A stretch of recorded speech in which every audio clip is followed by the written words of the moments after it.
El chavero bajó la escalera con el rostro cenizo, como si hubiera visto un muerto. Tenía las manos temblorosas cuando me miró y dijo: «Señora Patricia, hay algo en su recámara que necesita ver. Ahora mismo». Eran las 2:30 de la tarde de un martes caluroso de octubre.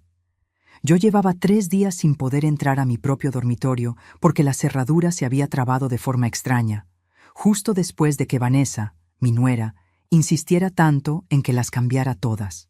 Por seguridad, suegrita, me había dicho con esa sonrisa que últimamente me helaba la sangre. Con tantos robos en el barrio, es mejor prevenir. Subí detrás del chavero, sintiendo cómo mis rodillas crujían en cada escalón. Mis 61 años se sentían como 80 esa tarde. Cuando entré a mi recámara, el señor señalaba hacia la repisa alta, donde yo guardaba las fotos de mi difunto esposo Joaquín. Ahí, entre el marco de nuestra boda y el jarrón de cerámica que me regalaron mis padres, había un aparato negro pequeño, no más grande que una cajetilla de cigarros, con un punto de luz verde apenas visible.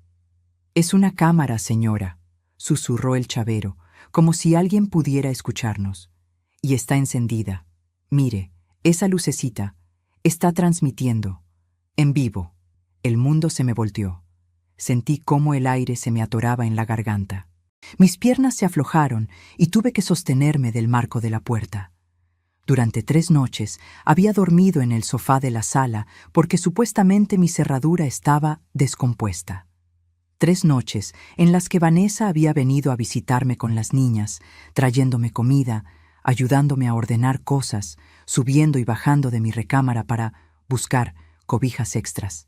3 noches en las que esa cámara me observó mientras me cambiaba, rezaba frente a la Virgen y revisaba mis documentos importantes.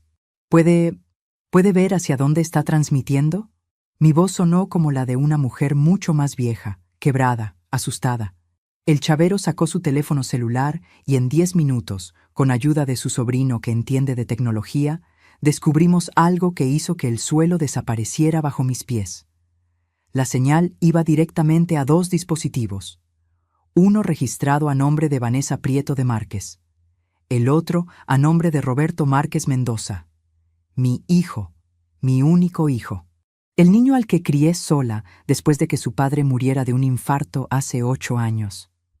El hombre para quien yo había bordado, cosido, desvelado durante 35 años para darle estudios, ropa, comida, oportunidades que yo nunca tuve. Me senté al borde de mi cama, esa misma cama donde Joaquín y yo dormimos durante 23 años, donde nació Roberto una madrugada en emergencia y donde lloré sola tantas noches después de enviudar.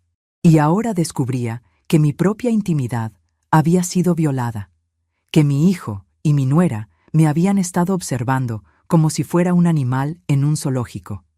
O algo peor. El chavero me puso un vaso de agua en las manos. No recuerdo haberlo bebido. Antes de continuar, necesito que ustedes entiendan algo. Sé que hay muchas personas ahí afuera, del otro lado de esta pantalla, que tal vez están pasando por algo parecido, que sienten que ya no controlan ni su propia casa, que la familia en la que confiaron les está haciendo cosas que nunca imaginaron. Si estás escuchando esto y te sientes así, déjame un comentario. Dime de dónde nos escuchas. No estás solo, no estás sola. Y tu historia importa, porque lo que yo viví, lo que voy a contarte hoy, no se lo deseo a nadie, pero sé que le está pasando a más gente de la que creemos. Y callar nos mata más que hablar. Mi nombre es Patricia Mendoza de Márquez. Tengo 61 años, aunque a veces siento que mi cuerpo tiene 90. Nací en Tonalá, Jalisco, en una familia humilde de alfareros. Desde los 12 años aprendí a coser porque mi madre me enseñó que una mujer con un oficio en las manos nunca pasaría hambre. Y tenía razón. Me casé con Joaquín cuando tenía 23 años. Él era carpintero y yo ya trabajaba como costurera en el centro de Guadalajara. Nos fuimos a vivir a esta casa que sus papás nos dejaron, una casita de 2 plantas en la colonia moderna, muy sencilla pero con buenos cimientos. Cuando nació Roberto, decidí poner mi propio tallercito aquí en la planta baja. Empecé haciendo arreglos de ropa, dobladillos, cierres. Después me especialicé en bordados para ajuares de novia, manteles, sábanas, toallas con iniciales preciosas. Llegué a tener tanta clientela que trabajaba hasta las 11 de la noche, con los dedos hinchados y la espalda adolorida, pero feliz porque mi negocio crecía. Joaquín y yo criamos a Roberto con mucho sacrificio, pero también con mucho amor. Le pagamos escuela privada, aunque tuviéramos que comer frijoles toda la semana. Le compramos su computadora cuando empezó la universidad. Lo apoyamos cuando decidió estudiar administración de empresas, aunque nunca terminó la carrera. Siempre fue un muchacho noble, un poco débil de carácter, pero de buen corazón. O eso creía yo. Hace 8 años, Joaquín murió. Un infarto masivo mientras trabajaba en el taller de un cliente. No hubo tiempo ni de despedirnos. Roberto tenía 27 años y yo 53. El mundo se me cayó encima. Mi compañero de toda la vida, el hombre que dormía abrazándome todas las noches, se había ido en un segundo. Caí en una depresión profunda. Dejé de coser durante casi un año. Las clientas fueron dejando de buscarme. Perdí contratos importantes. Roberto se portó bien en esa época, tengo que reconocerlo. Venía a verme seguido, me llevaba al doctor, se quedaba a dormir conmigo cuando yo lloraba en las madrugadas. Fue mi único sostén emocional. 2 años después, Roberto conoció a Vanessa en una fiesta de una amiga. Ella trabajaba como secretaria en un despacho legal. Era bonita, arreglada, siempre maquillada, con uñas pintadas y ropa ajustada. Al principio me cayó bien. Parecía educada, me hablaba de usted y me traía detalles cuando venían a visitarme. Un pan dulce, unas flores del mercado. Me decía suegrita con cariño. Se casaron al año de novios. Yo les hice todo el ajuar de regalo, sábanas bordadas, manteles, servilletas con sus iniciales. Me gasté casi 20,000 pesos entre tela y materiales, pero lo hice con amor. Era para mi hijo. Las cosas empezaron a cambiar después de que nació mi primera nieta, Sofía. Vanessa dejó de trabajar para cuidar a la bebé. Roberto apenas ganaba lo suficiente como vendedor en una tienda de electrodomésticos. El dinero les empezó a faltar. Y ahí comenzaron las visitas más frecuentes. Las peticiones pequeñitas que se fueron haciendo más grandes. Suegrita, ¿no tendrá 2,000 pesos prestados para los pañales? Patricia, es que se descompuso el refrigerador. ¿Nos puede ayudar? Suegra, la renta del departamento subió. ¿Podría cubrirnos este mes? Yo decía que sí a todo. Era mi hijo. Eran mis nietas. ¿Qué madre no ayuda? Además, yo tenía mis ahorros. Durante 40 años había guardado cada peso que podía en una cuenta de banco. No era millonaria, pero tenía 200,000 pesos ahorrados. Era mi seguridad para la vejez, para emergencias médicas, para no ser carga de nadie. Pero hace 6 meses, algo cambió. Vanessa empezó a venir sola, sin Roberto. Se sentaba conmigo en la cocina y me hablaba bajito, como compartiendo secretos. Suegrita, Roberto está muy estresado. Yo creo que hasta está enfermándose. Usted sabe cómo es de nervioso. Patricia, su hijo no duerme pensando en cómo va a pagar todo. Ya ve que ahora con 2 niñas los gastos se duplicaron. Y después vinieron las indirectas más pesadas. Ay, suegra, ¿qué casa tan grande tiene usted para vivir sola? ¿No le da miedo? Con todo el espacio que tiene aquí, bien podríamos venirnos a vivir todos juntos, ¿no cree? Así la cuidamos y usted conoce mejor a sus nietas. Yo me resistí, amablemente pero firme. Esta era mi casa, el único pedazo de Joaquín que me quedaba, el lugar donde había construido mi vida, mi negocio, mis recuerdos. No quería compartirla. Quería mi espacio, mi silencio, mi independencia. Vanessa dejó de sonreír tanto después de eso. Roberto empezó a visitarme menos y cuando lo hacía, siempre venía acompañado de ella. Y entre ellos, la conversación siempre giraba en torno a mi edad, el peligro de vivir sola y sus preocupaciones sobre mi seguridad. Mamá, es por tu bien, me decía Roberto sin mirarme a los ojos. Hace 3 semanas, Vanessa llegó con una historia que me asustó. Dijo que una vecina de 2 cuadras había sido asaltada en su propia casa, que le habían robado todo, que la habían golpeado. Insistió en que yo cambiara todas las cerraduras, que pusiera cerrojos nuevos, que mejorara la seguridad. Yo conozco un chavero muy bueno, suegrita. Le voy a pedir que venga. Pero pasaron los días y nadie vino. Hasta que el lunes de esta semana, mi cerradura del dormitorio amaneció trabada. No abría ni por dentro ni por fuera. Llamé a Roberto. Él me dijo que mejor esperara al chavero que Vanessa iba a mandar. Que no llamara a nadie más. Dormí 3 noches en el sofá. Vanessa vino esas 3 tardes, siempre con las niñas, siempre muy atenta, subiendo y bajando, buscando cosas en mi recámara, aunque yo le dijera que no hacía falta. Hasta hoy, cuando yo, cansada de esperar, llamé por mi cuenta a don Esteban, el chavero del barrio que me conoce desde hace 20 años. Y ahora estaba ahí, sentada en mi cama, mirando esa cámara negra entre mis fotografías más sagradas, sabiendo que mi hijo y mi nuera me habían traicionado de la forma más vil que existe. Don Esteban carraspeó incómodo. Señora Patricia, yo creo que esto es un delito. Debería hablar con alguien, con un abogado o con la policía. Yo asentí sin fuerzas. Tomé la cámara entre mis manos. Pesaba casi nada, pero se sentía como si cargara toneladas. Le di vuelta. En la parte de atrás tenía una etiqueta pequeña con un número de serie y una marca que no conocía. ¿Cuánto tiempo lleva funcionando?, pregunté con un hilo de voz. Por el modelo y la conexión, yo diría que fácil 1 semana, tal vez más. 1 semana. 7 días en los que mi nuera y mi hijo habían visto cada movimiento mío en la intimidad de mi dormitorio.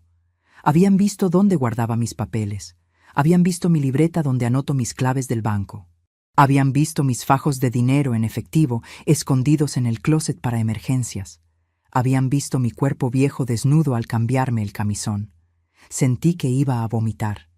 El estómago se me revolvió. Las manos me sudaban frías. Don Esteban tuvo que ayudarme a llegar al baño.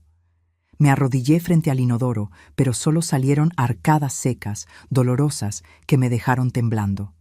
Cuando salí, me miré en el espejo del pasillo. Vi a una mujer vieja, con el pelo blanco despeinado, con las ojeras marcadas, con la blusa arrugada. Una mujer que había trabajado toda su vida, que había criado un hijo sola después de enviudar, que había ahorrado cada centavo sacrificando gustos y comodidades. Una mujer que ahora descubría que su propia sangre la había convertido en un objeto de vigilancia. Mi celular sonó. Era Roberto. «Mamá, ¿ya vino el chavero que mandó Vanessa?» La pregunta me golpeó como una bofetada. Ni siquiera disimuló. Ni siquiera preguntó cómo estaba.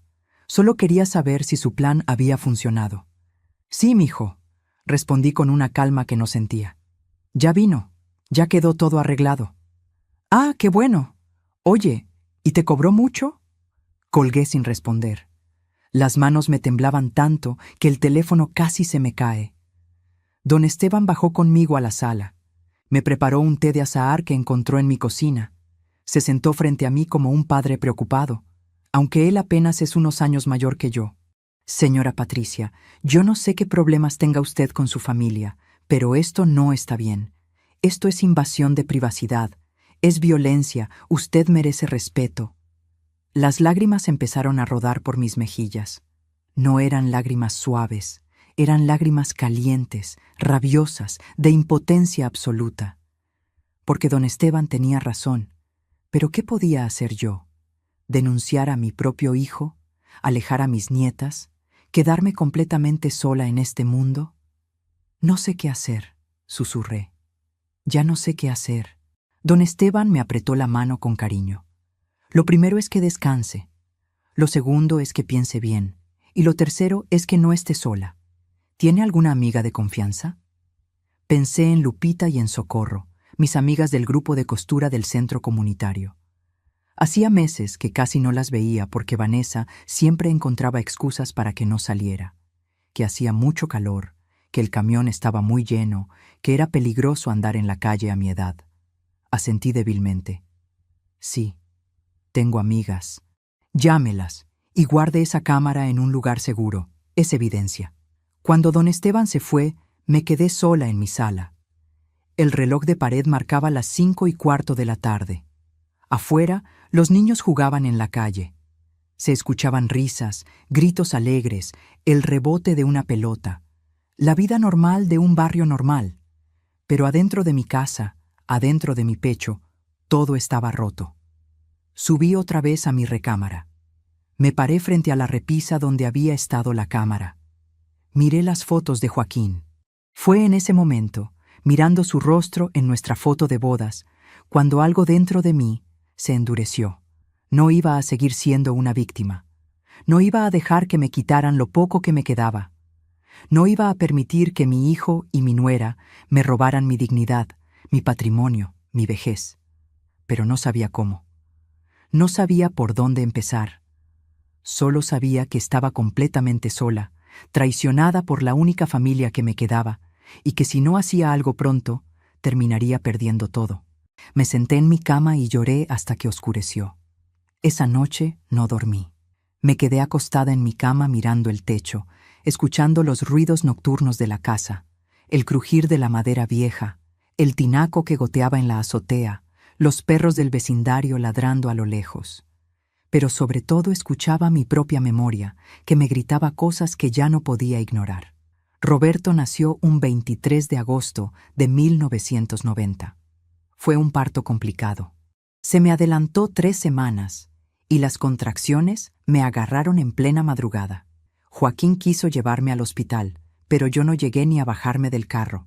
Mi hijo nació ahí mismo, en el asiento trasero de nuestro Tsuru ochentero, con Joaquín aterrado sosteniéndome las manos y yo pujando con toda la fuerza que tenía. Una vecina enfermera que pasaba corriendo a su turno fue quien nos ayudó, quien cortó el cordón, quien envolvió a mi bebé en su propia chamarra. Cuando por fin llegamos al hospital y los médicos revisaron a Roberto, me dijeron que era un milagro que estuviera bien, que había nacido con el cordón enredado en el cuello, que 5 minutos más y tal vez no lo contaba. Recuerdo que abracé a ese niño contra mi pecho y le prometí, con lágrimas cayéndome sobre su cabecita arrugada, que siempre lo iba a proteger, que nunca le iba a faltar nada, que iba a ser el hombre más amado del mundo. Y cumplí esa promesa, tal vez demasiado. Roberto fue un niño enfermizo. Bronquitis cada invierno, infecciones de garganta constantes, fiebres altísimas que me tenían despierta noches enteras poniéndole trapos húmedos en la frente. Joaquín trabajaba de sol a sol en su taller de carpintería, así que yo era quien cargaba con todo. Las consultas médicas, las medicinas caras, las noches de insomnio, las comidas especiales. Recuerdo que cuando Roberto tenía 7 años, se enfermó tan grave de neumonía que estuvo hospitalizado 2 semanas. Los gastos fueron enormes. Tuvimos que vender la camioneta de Joaquín. Yo aumenté mi jornada de costura, trabajando hasta las 2 de la madrugada para sacar pedidos extra. Mis manos se llenaron de callos, mis ojos empezaron a fallarme de tanto forzar la vista con el bordado fino, pero no me importaba. Mi hijo se recuperó. Eso era lo único que importaba. Joaquín a veces me decía, «Patricia, lo vas a malcriar. Tiene que aprender que las cosas cuestan trabajo», pero yo no le hacía caso. ¿Cómo iba a negarle algo a mi niño después de haberlo visto tan frágil, tan cercano a la muerte tantas veces? Cuando Roberto cumplió 15 años, todos sus amigos hicieron grandes fiestas. Nosotros no teníamos dinero para eso. Recuerdo la tristeza en su cara cuando me dijo que él no quería fiesta, que no importaba. Pero a mí sí me importó. Me puse a coser como loca durante 3 meses. Hice vestidos de novia, manteles para eventos, uniformes escolares. Ahorré cada peso. Y le organicé una fiesta sencilla, pero bonita, en el patio de la casa, con sus primos, sus compañeros de la escuela y un pequeño grupo musical que tocó 3 horas. La cara de felicidad de Roberto esa noche hizo que valiera la pena cada hora de desvelo. Pero hubo señales. Señales que ahora, acostada en la oscuridad con el corazón roto, no podía dejar de ver, como aquella vez que Roberto tenía 17 años. Joaquín le había comprado una bicicleta usada, pero en buen estado para que fuera a la preparatoria. A las 2 semanas, Roberto llegó a casa sin la bicicleta. Dijo que se la habían robado. Joaquín se enojó mucho. Le dijo que tenía que cuidar sus cosas, que eso había costado sacrificio. Roberto se encerró en su cuarto llorando. Yo me peleé con Joaquín. Le dije que era muy duro con el muchacho, que no era su culpa que vivieran en un barrio inseguro. Años después, una vecina me contó, casi de casualidad, que había visto a Roberto vendiendo esa bicicleta en el tianguis, que se había comprado unos tenis de marca que quería. Cuando le pregunté a Roberto, ya adulto, él lo negó. Dijo que la vecina estaba confundida. Yo le creí, o quise creerle. Cuando entró a la universidad a estudiar administración de empresas, Joaquín y yo nos apretamos el cinturón todavía más. Yo dejé de comprarme ropa nueva. Joaquín rechazó trabajos mejor pagados, pero más lejos para poder estar más tiempo en casa ayudándome con los pedidos de costura. Pagamos colegiatura privada, libros caros, pasajes, copias, proyectos. Roberto prometía que iba a ser el mejor, que nos iba a recompensar todo el esfuerzo. Pero en tercer semestre empezó a faltar a clases. Llegaba tarde a casa con olor a cerveza. Sus calificaciones bajaron. Joaquín intentó poner orden, hablar seriamente con él. Roberto explotó. Dijo que estaba presionado, que no lo entendíamos, que necesitaba su espacio. Yo me puse en medio. Déjalo, Joaquín, ya es un hombre, tiene que encontrar su camino. Roberto dejó la universidad en 5º semestre. Nunca se tituló. Dijo que la carrera no era lo suyo, que iba a buscar trabajo, que iba a salir adelante de todos modos. Joaquín estaba devastado. Yo traté de consolar a ambos. No pasa nada, le decía a mi esposo. Lo importante es que sea feliz. ¿Cuántas veces puse excusas por mi hijo? ¿Cuántas veces tapé sus errores, justifiqué sus fracasos, le di dinero cuando sabía que no lo iba a usar bien? Cuando Joaquín murió, Roberto tenía 27 años y todavía vivía con nosotros. Nunca había pagado renta, nunca había contribuido de manera significativa a los gastos de la casa. Trabajaba en empleos temporales, vendedor, repartidor, ayudante en tiendas. Nada duraba más de 6 meses. El funeral de Joaquín fue lo más doloroso que he vivido. Ver el ataúd de mi compañero de vida, el hombre que había dormido a mi lado durante 23 años, me destrozó. Roberto lloró mucho ese día. Me abrazó fuerte y me dijo, «Mamá, ahora yo voy a cuidar de ti. Te lo prometo. Voy a ser el hombre que papá quería que fuera». Durante los primeros meses después de la muerte de Joaquín, Roberto cumplió. Venía todos los días, me acompañaba, me hacía compañía. Pero poco a poco las visitas se espaciaron. Empezó a salir más con amigos, a quedarse fuera hasta tarde, a pedirme dinero prestado para emergencias que nunca terminaba de explicar bien. Un año después del funeral, Roberto llegó a casa con los ojos brillantes de emoción. «Mamá, conocí a alguien. Se llama Vanessa. Es increíble. Creo que es la mujer de mi vida». Me dio gusto verlo feliz. Me dio esperanza pensar que tal vez el amor lo iba a madurar, lo iba a hacer sentar cabeza. Cuando me la presentó, Vanessa me pareció una muchacha agradable, guapa, arreglada, educada. Me hablaba de usted, me ayudaba a recoger los platos después de comer. Le traía flores a la foto de Joaquín. «Su hijo es un hombre maravilloso, señora Patricia», me decía mientras tomábamos café en la cocina. «Se nota que usted lo educó muy bien, con mucho amor». Sus palabras me llenaban de orgullo.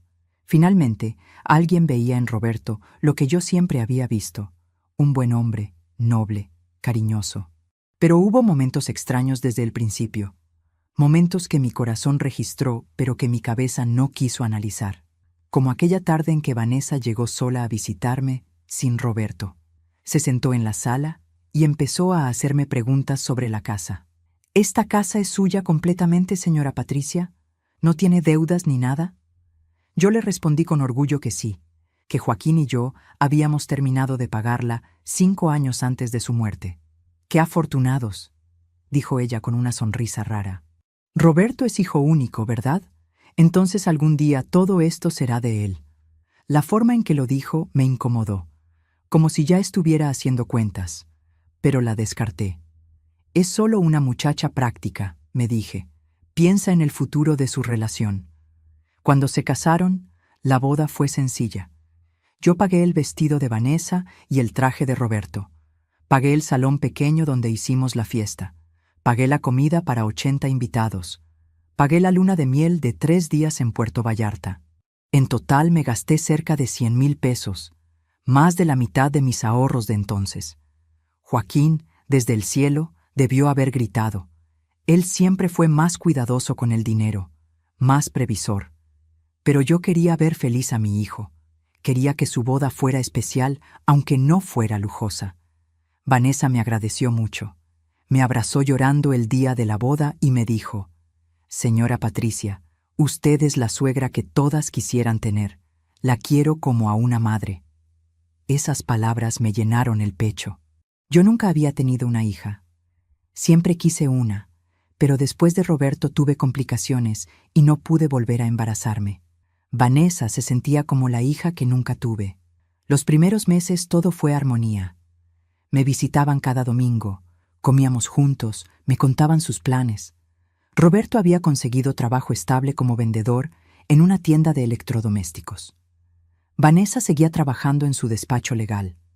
Rentaron un departamento pequeño pero decente en la colonia americana. Cuando Vanessa quedó embarazada de Sofía, yo estaba en el cielo. Iba a ser abuela. Tejí cobijas, compré ropita de bebé, preparé pañales de tela bordados. El día que nació mi nieta, lloré de felicidad. Era perfecta. Pesaba 3 kilos 200 gramos, tenía los ojos oscuros de Roberto y una mancha de nacimiento en forma de corazón en el hombro izquierdo. Vanessa dejó de trabajar para cuidar a la bebé. Eso significó que el único ingreso era el sueldo de Roberto, que no era mucho. Empezaron a tener problemas de dinero. Y empezaron las peticiones. Al principio fueron pequeñas: 1,000 pesos para pañales, 2,000 para el pediatra, 500 para medicinas. Yo daba sin pensarlo. Era para mi nieta, para mi hijo. Pero las peticiones fueron creciendo. 5,000 para arreglar el carro de Roberto, 10,000 porque se atrasaron con la renta y los iban a desalojar, 8,000 para una operación urgente de Sofía que resultó no ser tan urgente, 3,000 para un curso que Roberto necesitaba hacer para mejorar en el trabajo, curso que nunca tomó. En 3 años les presté o regalé más de 150,000 pesos, dinero que nunca me devolvieron. Dinero que fue reduciendo mis ahorros hasta dejarlos en 200,000 pesos, lo único que me quedaba para mi vejez. Y nunca me quejé, ni una sola vez, porque eran mi familia, porque el dinero va y viene, pero la familia es para siempre. O eso creía yo. Cuando nació Luna, la segunda nieta, hace 4 años, Roberto y Vanessa ya no ocultaban su situación desesperada. El departamento se les hacía chico. El carro se les descompuso definitivamente. Las deudas se acumulaban. Y empezaron las insinuaciones sobre mudarme con ellos, o que ellos se mudaran conmigo. Yo me resistí, amablemente, pero firme. Les ofrecí más ayuda económica, pero no mi casa, no mi espacio. Ya tenía 60 años y necesitaba mi tranquilidad, mis rutinas, mis amigas del taller de costura, mi independencia. Vanessa dejó de ser tan cariñosa después de eso. Roberto empezó a visitarme menos, y cuando venían, siempre había tensión. Comentarios pasivo-agresivos sobre lo grande que estaba mi casa para una sola persona, sobre lo peligroso que era que viviera sola a mi edad, sobre cómo las familias debían estar unidas, no separadas. «Mamá», me dijo Roberto hace 6 meses, sentado en esta misma sala, «Vanessa y yo estamos preocupados por ti. Ya no eres joven. ¿Qué pasa si te caes y no hay nadie para ayudarte? ¿Qué pasa si te enfermas en la noche?» «Estoy bien, mijo. Tengo mis vecinos, mis amigas. No estoy desvalida. Pero no es lo mismo que tener familia cerca». Su voz sonaba frustrada. Vanessa intervino, con esa voz suave pero insistente que había perfeccionado. «Señora Patricia, nosotros solo queremos lo mejor para usted. Esta casa es grande. Podríamos vivir todos juntos. Las niñas la harían compañía. Nosotros cuidaríamos de usted. Y usted nos ayudaría con las niñas mientras buscamos mejorar nuestro ingreso. Ahí estaba. La verdad detrás de la preocupación. No querían cuidarme. Querían que yo cuidara a sus hijas mientras ellos trabajaban. Querían vivir gratis en mi casa. Querían eventualmente quedarse con mi patrimonio. Me acosté en mi cama, en la oscuridad de esa noche terrible después de descubrir la cámara, y me pregunté, ¿fui yo quien creó este monstruo? ¿Fui yo quien le enseñó a Roberto que podía tomar sin dar? ¿Que mamá siempre estaría ahí para rescatarlo, sin importar qué? ¿Que mi dinero, mi casa, mi vida eran extensiones de la suya? Las lágrimas volvieron a mojarme la almohada. Pero esta vez eran diferentes. No solo eran lágrimas de tristeza, eran lágrimas de rabia, de impotencia, de reconocer que había sido cómplice de mi propia destrucción. A las 6 de la mañana sonó mi teléfono. Era Vanessa. Suegrita, buenos días. ¿Cómo amaneció? Oiga, necesito pedirle un favor urgente. Mi estómago se contrajo. Dime. Es que Roberto tuvo un problema en el trabajo. Lo van a despedir si no paga una mercancía que supuestamente salió mal en su turno. Son 15,000 pesos. Lo necesitamos hoy, suegrita. Hoy mismo o lo corren. 15,000 pesos. Así, de la nada. En una llamada de 6 de la mañana. Vanessa, yo no tengo esa cantidad en efectivo ahorita. Pero puede ir al banco, ¿verdad? Abre a las 9. Por favor, señora Patricia. Es el trabajo de su hijo. Si lo pierden, no sé cómo vamos a sobrevivir. Las niñas necesitan comer. Ahí estaba otra vez. El chantaje emocional. Las niñas. Siempre las niñas. Déjame hablar con Roberto, dije con voz temblorosa. Es que ahorita no puede hablar. Está muy estresado. Está llorando, señora. Su hijo está llorando porque siente que va a defraudar a su familia. Algo en mi pecho se rompió definitivamente. No era la petición de dinero. Era la desfachatez.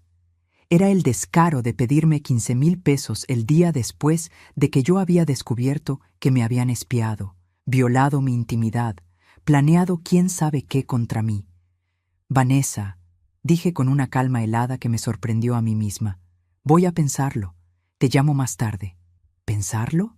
Señora Patricia, no hay tiempo para pensarlo. Necesitamos ese dinero hoy o... Colgué. Por primera vez en mi vida le colgué el teléfono a alguien de mi familia. Mi celular empezó a sonar de inmediato. Vanessa. Roberto. Vanessa otra vez. Roberto otra vez. Mensajes de WhatsApp. Mamá, por favor. Suegrita, no entiendo por qué se enoja. Mamá, es urgente. Señora Patricia, las niñas están preguntando por usted. Apagué el teléfono. Me levanté de la cama, las piernas temblorosas. Me miré en el espejo del baño. Allí estaba esa mujer de 61 años, con el pelo blanco desordenado, las ojeras hasta la barbilla y las manos arrugadas por tantos años de trabajo. Y por primera vez en décadas me pregunté, ¿qué quiero yo? ¿Qué necesito yo? ¿Qué me merezco yo? Las respuestas empezaron a formarse en mi mente, lentas pero firmes, y me asustaron, porque sabía que si las seguía, mi vida nunca volvería a ser igual. Me bañé despacio esa mañana. Dejé que el agua caliente me cayera en la espalda durante mucho tiempo, hasta que el tinaco empezó a enfriarse. Me vestí con cuidado, un pantalón de mezclilla que casi no usaba, una blusa blanca limpia, mis zapatos cómodos. Me peiné el cabello blanco hacia atrás y me lo recogí en una cola baja. Me puse los aretes de plata que Joaquín me regaló en nuestro 10º aniversario. Me miré al espejo una vez más. Ya no vi a una víctima.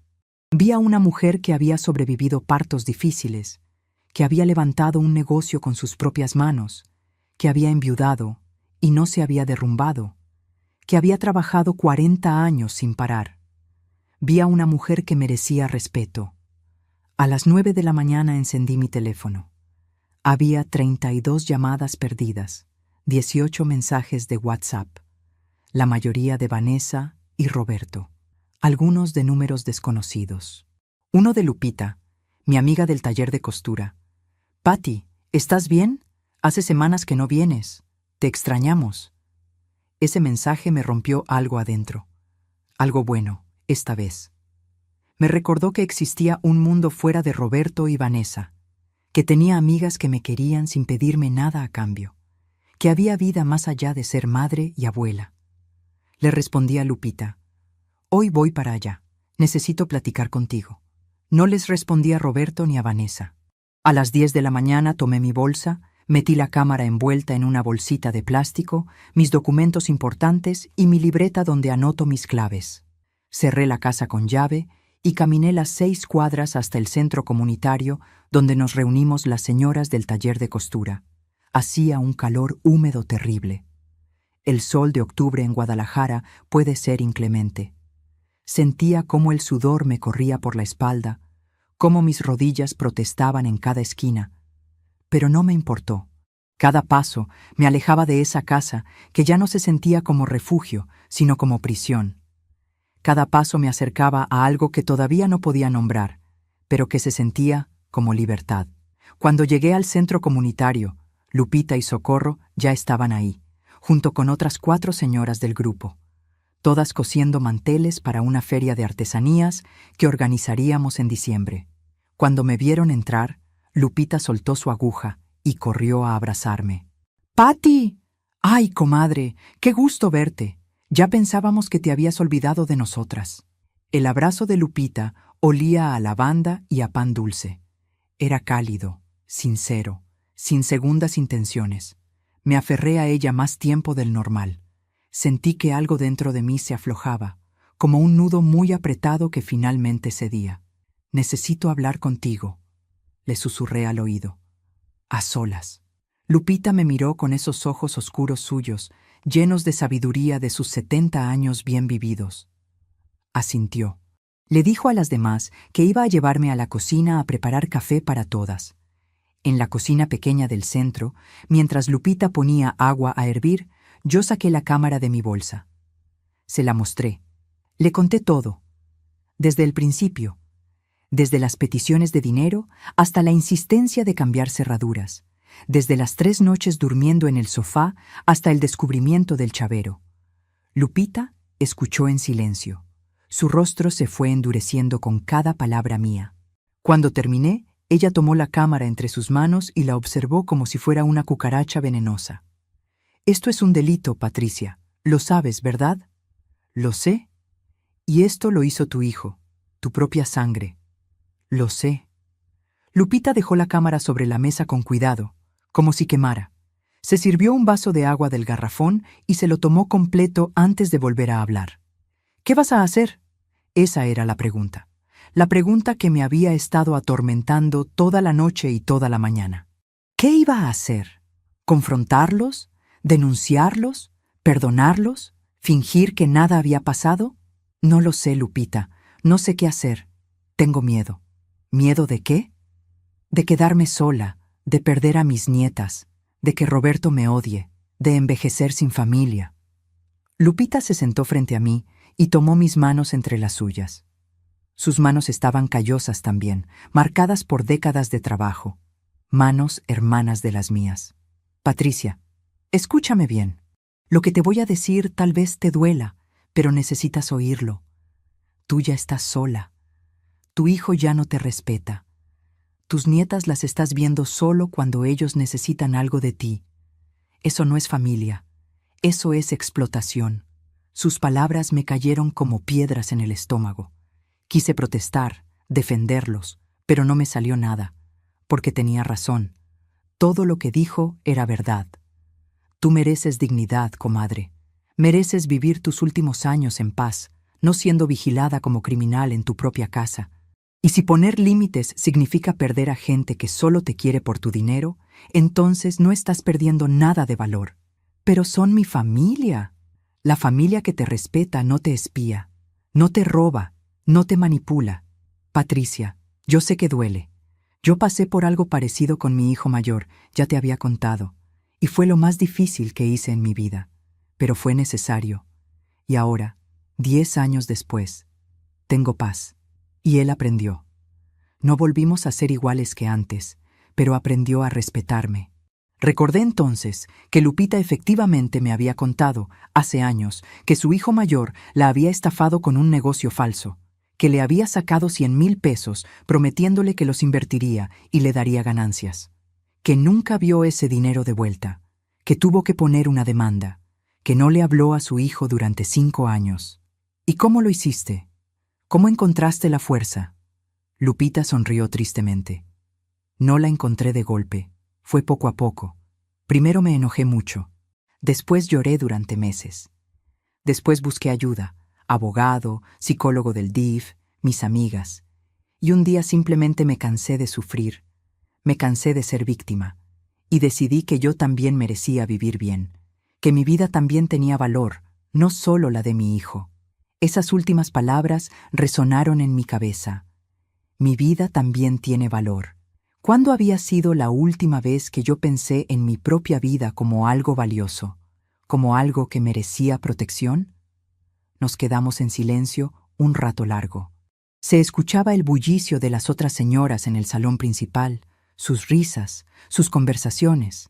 Vida normal, vida de mujeres que habían aprendido a poner límites, a cuidarse, a no dejarse pisotear. ¿Qué me recomiendas que haga?, le pregunté finalmente a Lupita, con la voz quebrada. Primero, guardar esa cámara como evidencia.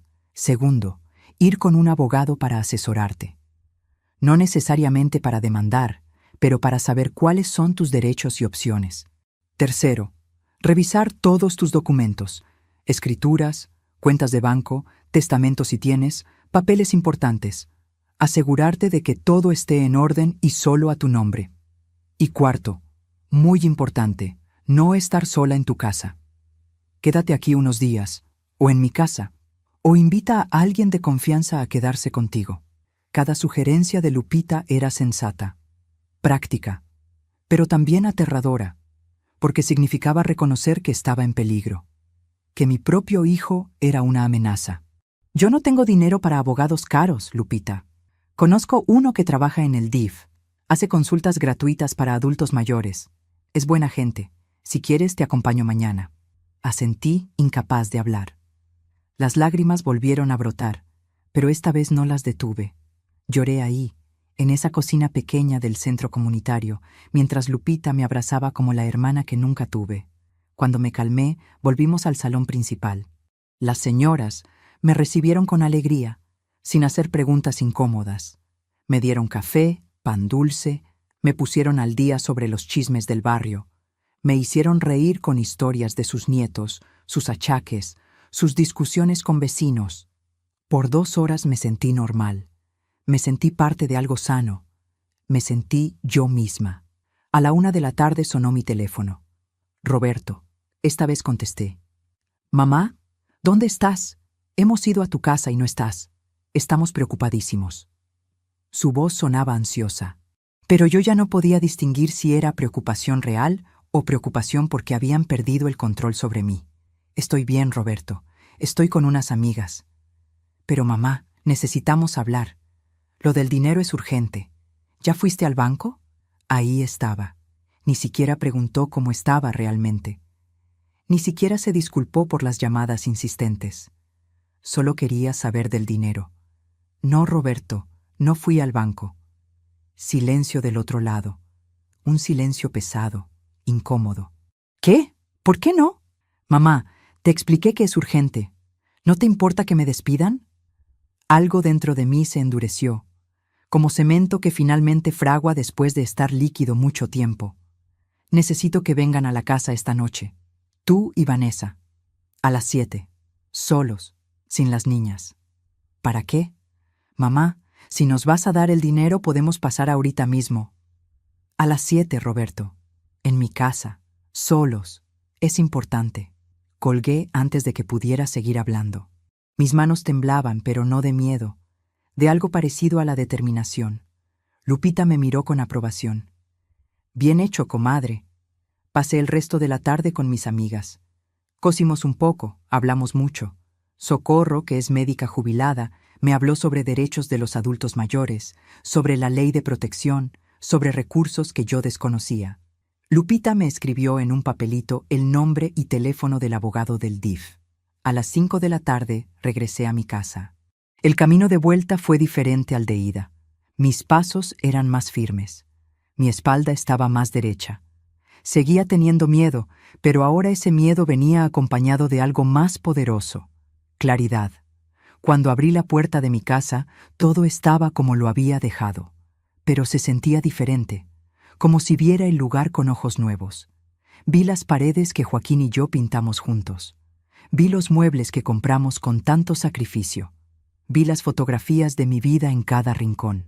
Esta era mi casa, mi patrimonio, mi refugio, y nadie tenía derecho a quitármela o a hacerme sentir insegura en ella. Subí a mi recámara. Saqué de mi closet una caja de metal donde guardo documentos importantes. Revisé uno por uno.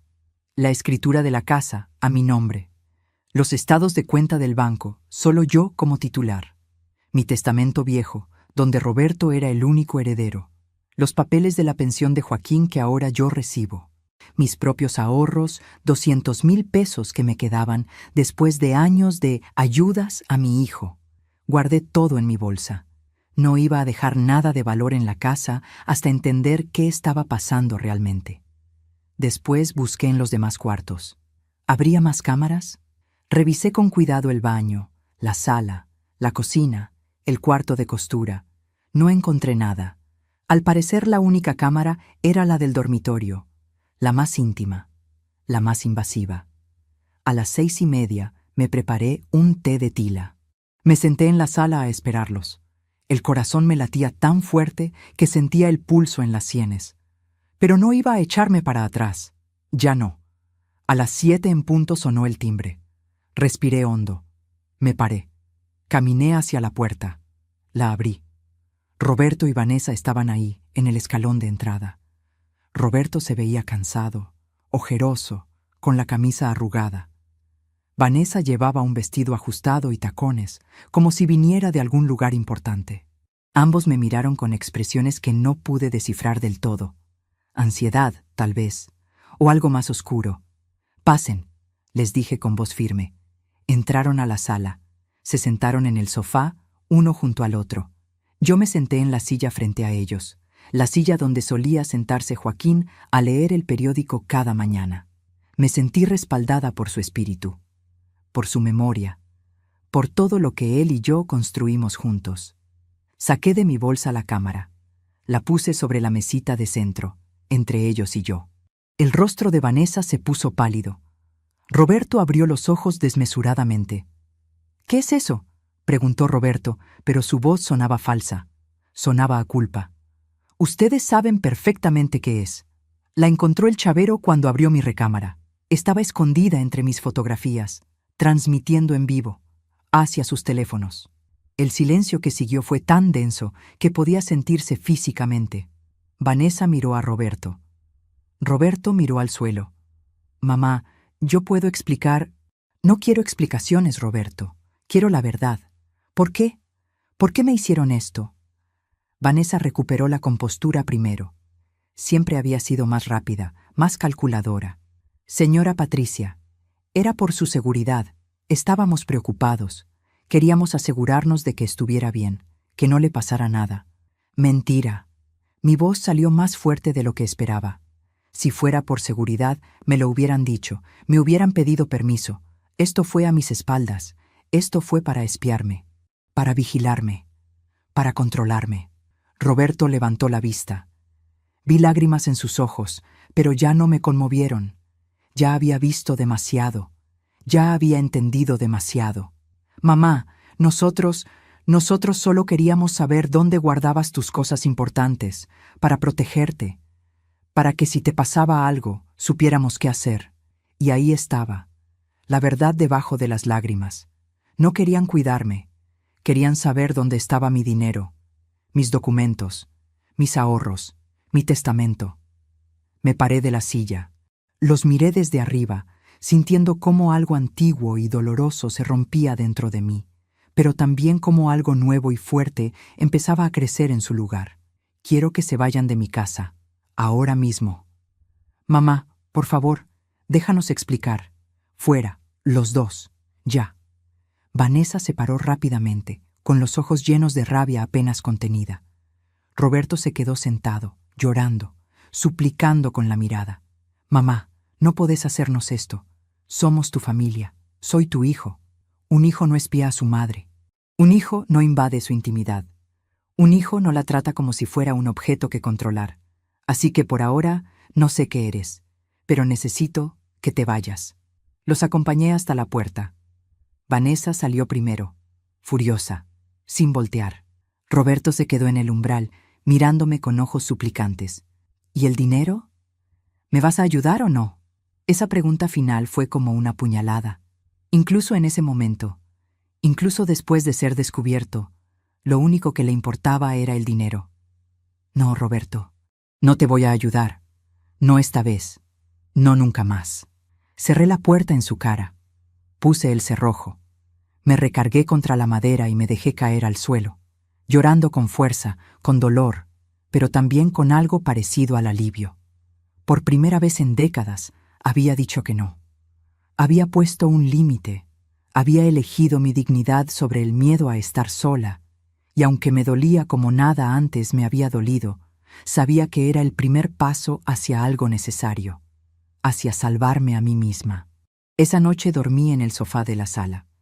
No porque no pudiera entrar a mi recámara, sino porque todavía sentía el cuarto contaminado, violado, como si las paredes hubieran guardado memoria de esa cámara observándome. Pero dormí. Por primera vez en días, dormí profundamente, con un sueño pesado de agotamiento emocional, pero también de algo parecido a la paz. A las 7 de la mañana del día siguiente me desperté con el cuerpo adolorido, pero la mente clara. Muy clara. Me preparé café.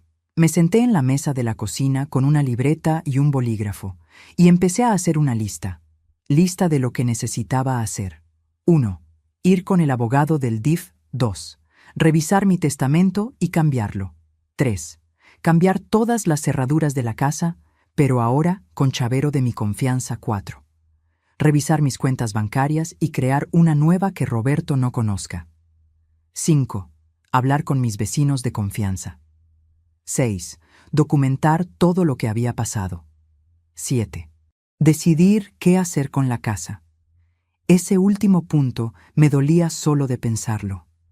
Pero sabía que mientras viviera en esta casa, Roberto y Vanessa siempre verían en mí una fuente de recursos.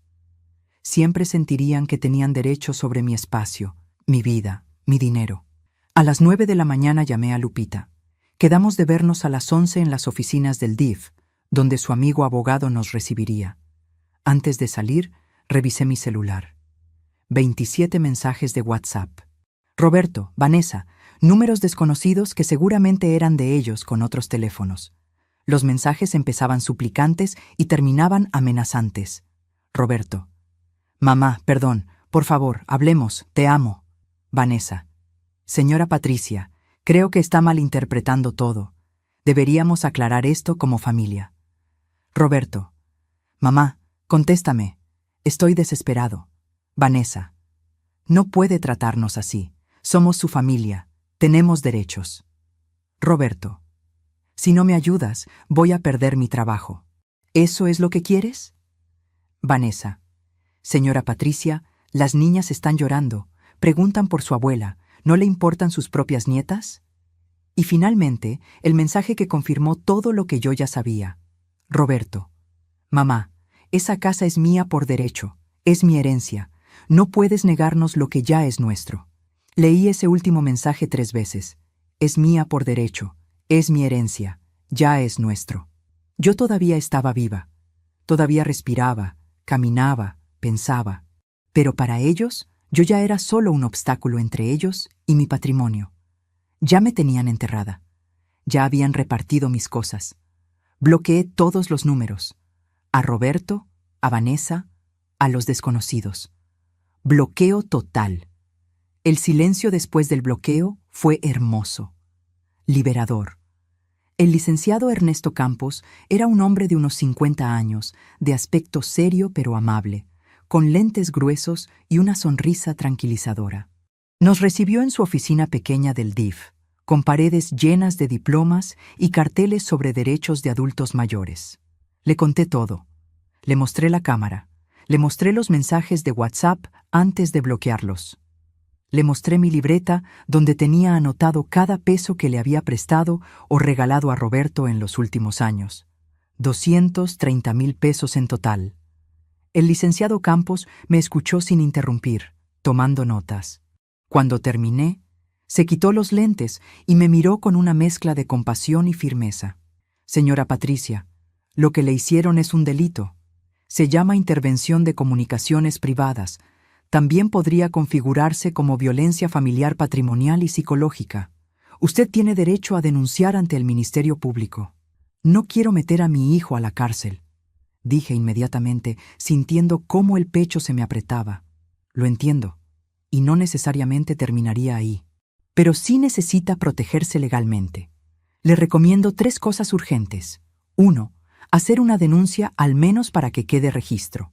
No necesariamente para procesarlos, pero sí para protegerse si ellos intentan algo contra usted.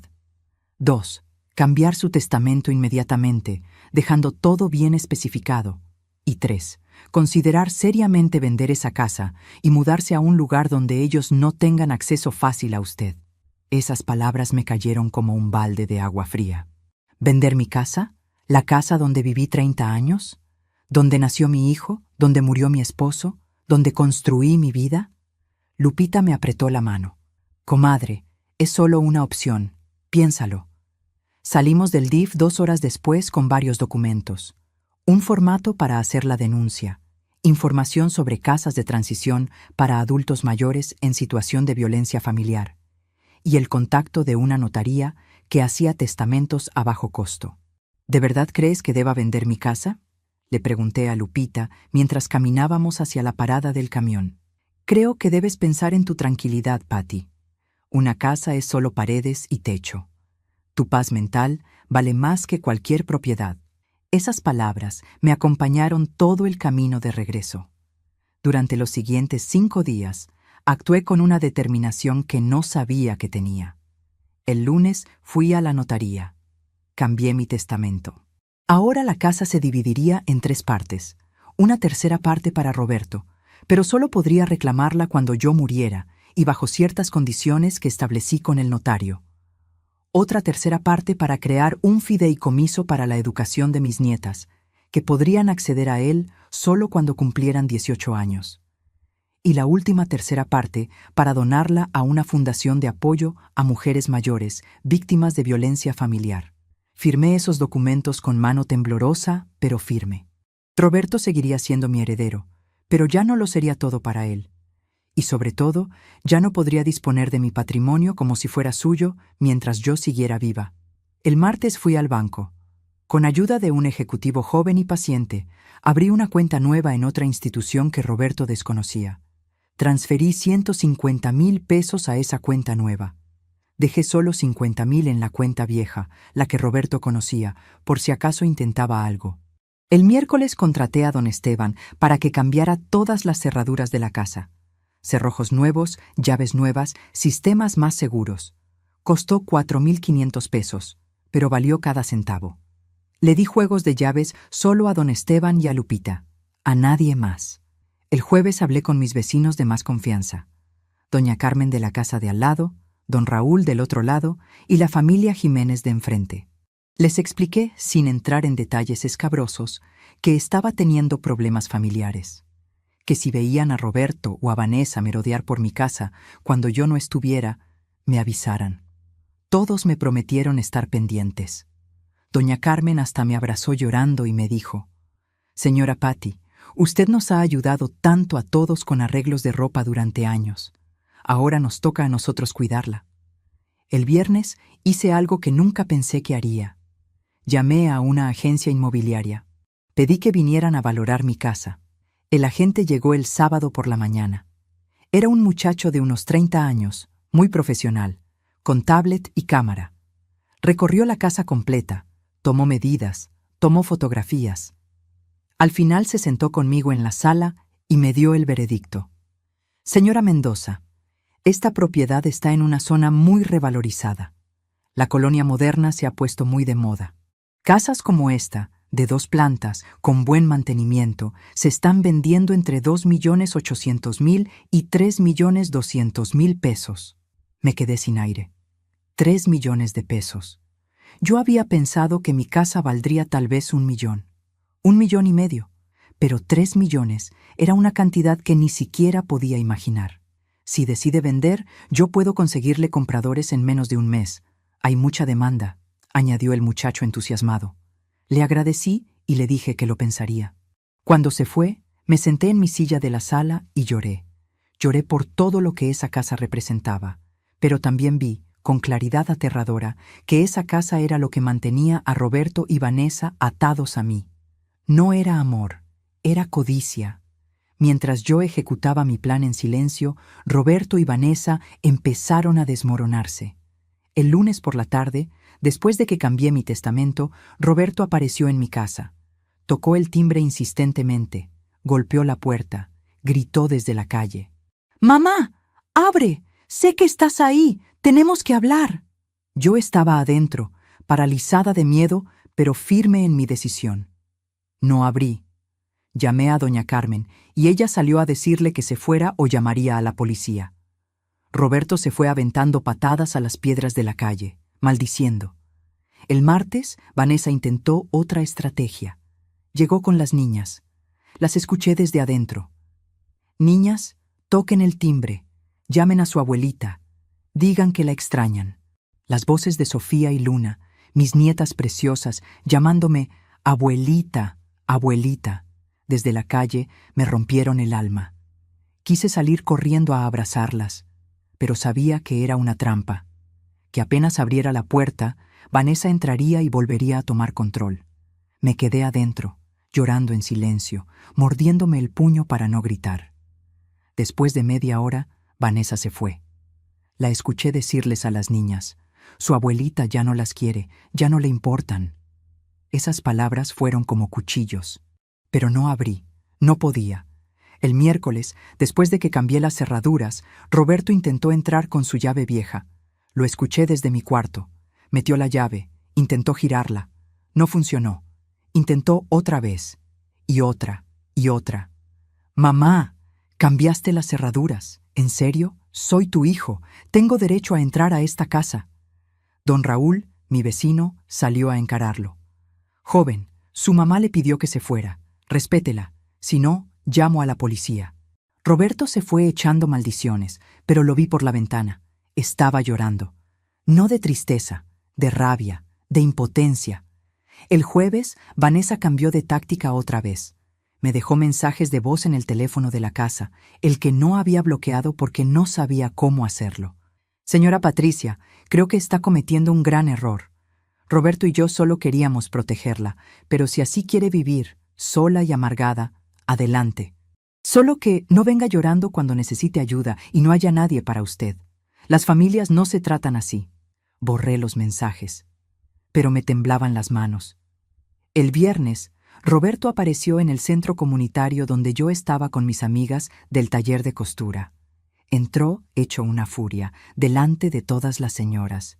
«Mamá, esto ya es ridículo. ¿Vas a seguir ignorándome? ¿Vas a dejar que pierda mi trabajo, que mis hijas pasen hambre, solo por un malentendido?» Las señoras se quedaron paralizadas.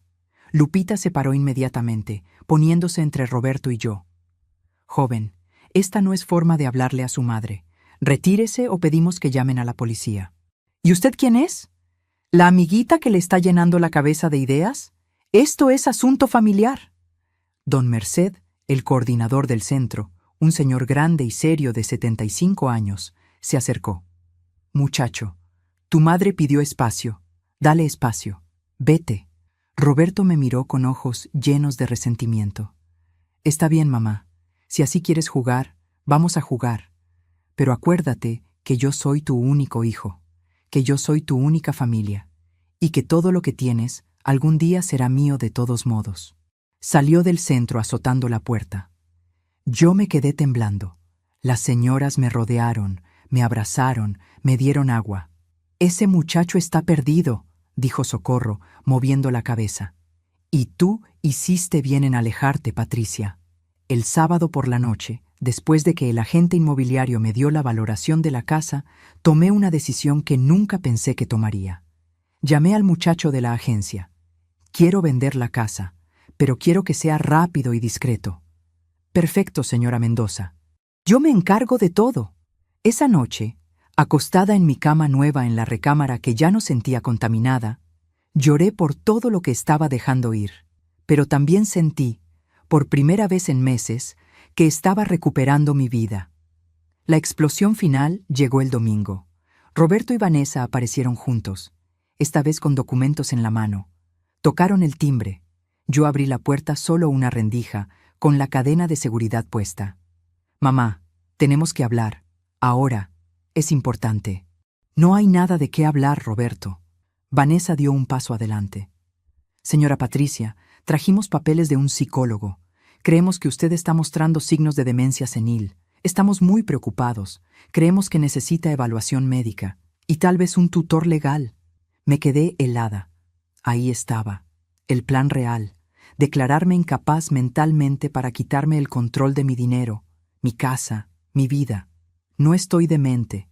Estoy perfectamente bien de mis facultades mentales.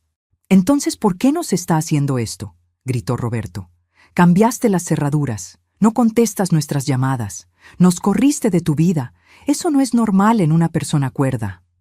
Respiré profundo. Saqué de mi bolsillo la cámara. La puse frente a ellos, del otro lado de la cadena. Espiarme no es de personas cuerdas. Violar mi privacidad no es de personas que me quieren. Manipularme para declararme demente no es de familia. Yo estoy perfectamente bien. Ustedes son los que están enfermos. Vanessa se puso pálida. Roberto intentó agarrar la cámara, pero la cadena se lo impidió. Eso no prueba nada, dijo Vanessa con voz temblorosa. Prueba que son dos abusadores y que yo tengo evidencia. Evidencia que ya está en manos de un abogado. Así que si intentan declararme incapaz, yo los denuncio penalmente. A los dos. El silencio fue absoluto. Pesado.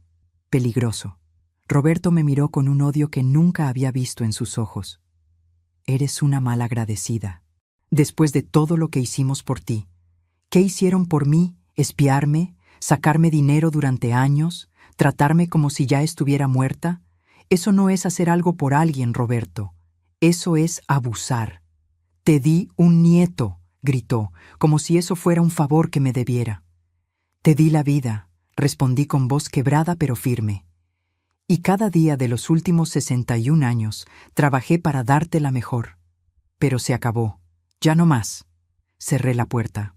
Puse el seguro. Me recargué contra la madera y me dejé caer. Del otro lado escuché gritos, llantos, amenazas. Vas a arrepentirte. Nos vas a buscar y ya no vamos a estar. Las niñas van a crecer sin abuela por tu culpa. Pero yo ya no estaba escuchando. Estaba respirando, sintiendo mi corazón latir, sintiendo que seguía viva, que seguía siendo dueña de mí misma. Y eso, descubrí, era lo único que realmente importaba. La casa se vendió en 3 semanas. El comprador era un matrimonio joven de arquitectos. Me ofrecieron 3.100.000 pesos en efectivo, sin regateos. Firmé los papeles en la notaría un martes de noviembre. Lupita me acompañó. Cuando el notario me entregó el cheque certificado, mis manos temblaron. 3.100.000 pesos. Toda mi vida cabía en un pedazo de papel. ¿Está segura, señora Mendoza?, preguntó el notario. Pensé en Joaquín, en las paredes que pintamos juntos, en 30 años de vida dentro de esas paredes. Pero también pensé en la cámara escondida, en los mensajes amenazantes, en la mirada de odio de Roberto. Sí, dije con voz firme. Estoy segura. Deposité el dinero en mi cuenta nueva, la que Roberto desconocía. Total, 3.250.000 pesos. Era la mujer más rica que había sido en toda mi vida, y también la más sola. Socorro tenía una prima que rentaba departamentos amueblados en un edificio pequeño de la colonia Chapalita.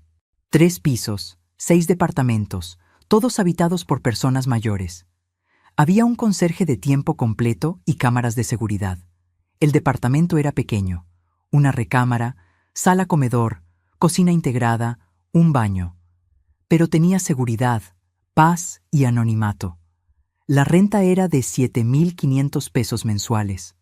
Con los intereses de mi inversión, podría vivir cómodamente sin tocar el capital durante 20 años. Por primera vez en mi vida, no tenía que preocuparme por el dinero. Era libre. Firmé el contrato el viernes. Me mudé el sábado. De mi casa grande solo me llevé lo esencial: mi cama, mi ropero, mi máquina de coser, mis fotografías de Joaquín, algunos trastes y mi ropa. Todo lo demás lo regalé o vendí. Lo más difícil fue empacar las cosas de Roberto. Lo metí todo en cajas y se las envié con don Esteban. Volvió 1 hora después con las cajas. El joven no las quiso recibir, señora Patricia. Dijo que usted se las puede quedar o tirarlas. Doné todo a una iglesia del barrio. Ver cómo se llevaban las pertenencias de mi hijo fue como enterrar una parte de mi vida, pero necesario. El último día recorrí los cuartos vacíos. Me paré en la recámara principal, cerré los ojos y sentí la presencia de Joaquín. Perdóname por vender nuestra casa, pero ya no puedo vivir aquí. Se convirtió en prisión. Cerré la puerta por última vez. Dejé las llaves en el buzón. No miré atrás. Las primeras semanas fueron extrañas. Me despertaba desorientada, buscaba el baño en el lugar equivocado. Me sentía como una extraña en mi propia vida. Pero poco a poco empecé a encontrar ritmo. Las mañanas las dedicaba a caminar en el parque. Conocí a otras señoras y nos hicimos compañeros de caminata. Conversaciones sencillas que me hacían sentir parte de algo normal. Las tardes las pasaba en el taller de costura. Volví a coser por placer, no por obligación. Las noches eran lo más difícil. Me llegaban las dudas. ¿Hice bien? Fui muy dura. Pero entonces recordaba la cámara, los mensajes amenazantes, la mirada de codicia, y sabía que había elegido vivir con dignidad. Roberto perdió su trabajo. Vanessa tuvo que regresar a trabajar en una clínica dental, medio tiempo, salario mínimo. Tuvieron que mudarse a un departamento más barato en la periferia. Una parte de mí sintió dolor por ellos, pero otra parte entendió que esto era consecuencia de sus propias decisiones. Habían elegido manipularme. Ahora enfrentaban el resultado de perder su fuente de dinero fácil. En febrero, 4 meses después de descubrir la cámara, empecé a ser feliz. Una felicidad tranquila, de despertarme sin miedo, de caminar sintiendo el sol en la cara, de reírme con mis amigas sin sentir obligación de resolver problemas ajenos. Empecé a gastar en mí. Me compré ropa nueva de tiendas departamentales, blusas de colores vivos, zapatos elegantes, un abrigo de lana suave. Me corté el cabello en un salón de belleza. «Señora, está guapísima», me dijo la estilista. Me vi reflejada y casi no me reconocí. Esa mujer tenía los ojos brillantes y una sonrisa real. Ya no se veía derrotada, se veía viva. En marzo conocí a Daniela, una niña de 5 años cuya madre trabajaba como enfermera. Le ofrecí cuidarla gratis por las tardes. Daniela llenó mi departamento de ruido, de desorden, de vida. No era mi nieta, pero era una niña que necesitaba cariño. Y yo tenía mucho cariño acumulado sin ningún lugar donde ponerlo. En abril recibí una demanda. Roberto exigía la mitad del dinero de la venta como herencia anticipada.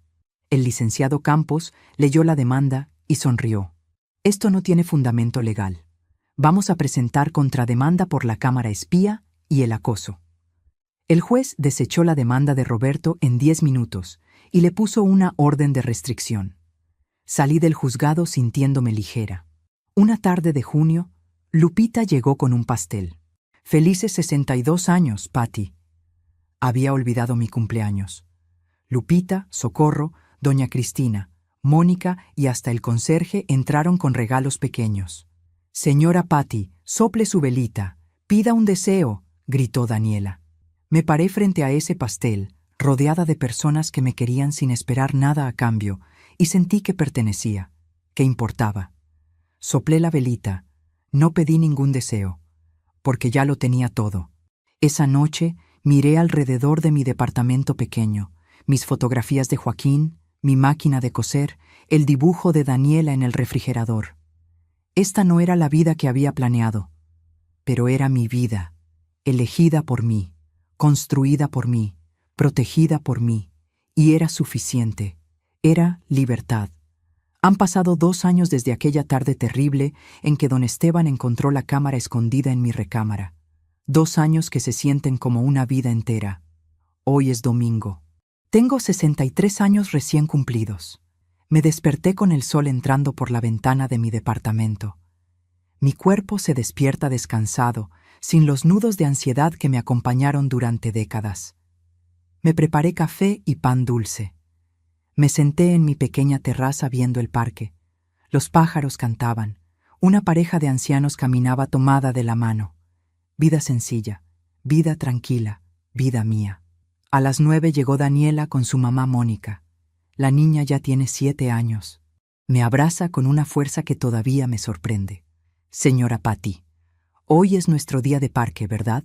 Cada primer domingo del mes, Daniela y yo vamos al Parque de las Aves. Es nuestro ritual. Pasamos la mañana mirando pájaros, caminando, platicando. Esta niña no es mi sangre, pero es mi familia, la familia que yo elegí. Mientras caminábamos, Daniela me preguntó: «Señora Patty, ¿usted tiene nietos?»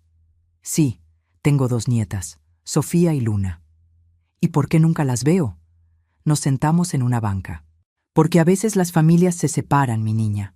A veces las personas que amamos nos lastiman mucho, y entonces tenemos que alejarnos para protegernos». «¿Como cuando mi papá se fue?» «Sí, algo así. Mi mamá dice que es mejor estar sola que mal acompañada. ¿Usted cree eso?» «Sí, Daniela, y me costó mucho tiempo aprenderlo. Pero usted no está sola, señora Patty. Me tiene a mí, y a mi mamá, y a doña Lupita». Tenía razón. Esta niña pequeña tenía toda la razón del mundo. «Tienes razón, mi amor. Estoy bien acompañada, de gente que me quiere de verdad». Seguimos caminando. Vimos garzas, pelícanos, patos. Daniela me contó sobre su escuela, su amiga Sara, su nueva maestra de música. Yo la escuchaba sintiendo mi corazón lleno. Por la tarde, Socorro vino a tomar café conmigo. Traía pan de elote que ella misma había hecho. «¿Cómo estás, comadre?» «Bien. Muy bien, de hecho». «¿Has sabido algo de Roberto?» Esa pregunta ya no me dolía como antes. Consiguió trabajo en una fábrica de muebles. Está aprendiendo carpintería, como su papá. Irónico, ¿no? Le tomó 35 años seguir los pasos de Joaquín. ¿Y Vanessa? Ahora es asistente dental. Se mudaron a una casa más decente. Las niñas van a una escuela pública pero buena. ¿Te dan ganas de buscarlos? A veces extraño a mis nietas con un dolor físico. Me pregunto cómo están, si me recuerdan. Pero entonces recuerdo por qué tomé la decisión que tomé. Y entiendo que fue necesaria, que me salvó la vida. Socorro asintió. El amor propio también es amor, Patty. Quererse a una misma no es egoísmo, es supervivencia. Esa noche saqué una caja del closet. Adentro están las fotografías viejas de Roberto, de nuestra vida juntos cuando todavía era mi hijo y yo todavía era su madre. Las miré una por una. Ya no lloré. Ahora solo sentía nostalgia de lo que fue y no volverá a ser, pero también aceptación. Aceptación de que ese capítulo se cerró, de que yo hice todo lo que pude, de que no fue suficiente, pero no por falta de amor, sino porque a veces el amor no basta cuando no hay respeto. Guardé las fotografías. No las tiré. Nunca las voy a tirar. Son mi historia, pero ya no son mi presente. La semana pasada recibí una carta escrita a mano, en un sobre arrugado, sin remitente. La letra era de Roberto. «Mamá, no sé si leerás esto. Quiero que sepas que conseguí trabajo. Estoy aprendiendo a hacer muebles. Me recuerda a papá. Creo que él estaría contento. Vanessa y yo estamos yendo a terapia de pareja. También voy solo a un psicólogo. Me está ayudando a entender cómo llegamos aquí, a entender que te hice daño. Mucho daño. No espero que me perdones, solo quiero que sepas que lo siento, y que las niñas te extrañan. Hablan de ti todavía. No les he contado lo que pasó. Solo les digo que la abuelita está descansando, que está bien. Solo que lo siento, Roberto. Leí esa carta 5 veces. Primero rabia, después tristeza, después alivio. Finalmente, esperanza. No esperanza de que todo volvería a ser como antes, sino esperanza de que tal vez Roberto estaba aprendiendo, convirtiéndose en el hombre que su padre quería que fuera. No respondí la carta. Todavía no. Tal vez algún día. Pero la guardé en un lugar seguro.